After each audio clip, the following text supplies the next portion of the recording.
From Wall Street to the high seas to corporate offices around the world, nowhere seemed to be safe from escalating tensions between the world's two biggest economies. The U.S. and China squared off on many fronts Thursday, pressuring global markets as investors fear both sides are digging in for a long and costly trade war. The Dow down as many as 400 points. One major flashpoint, the Chinese tech company Huawei. Reuters trade correspondent David Lauder. Rhetoric from both sides has been ratcheting up. You have statements coming out of Beijing that are rebutted by those from the United States. We saw that with Secretary Pompeo today.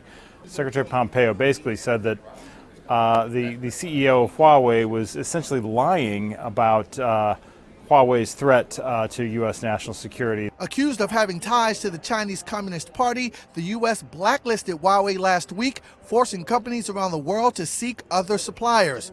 Fueling fear, Beijing and Washington are veering towards a technology Cold War. Chinese officials aren't taking the escalation lying down, telling Washington to end, quote, wrong actions if it wants another round of trade talks to see the light of day. The Huawei ban isn't the only thing angering Beijing.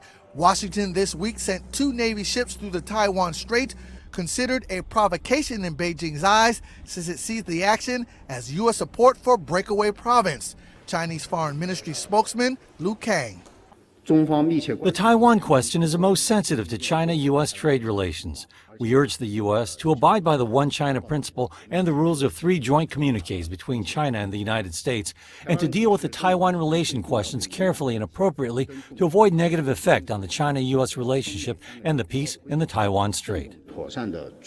Diplomatic sources told Reuters not only is it now unlikely President Trump and Chinese President Xi Jinping will have a trade deal to sign at next month's G20 gathering, the two may not even officially meet.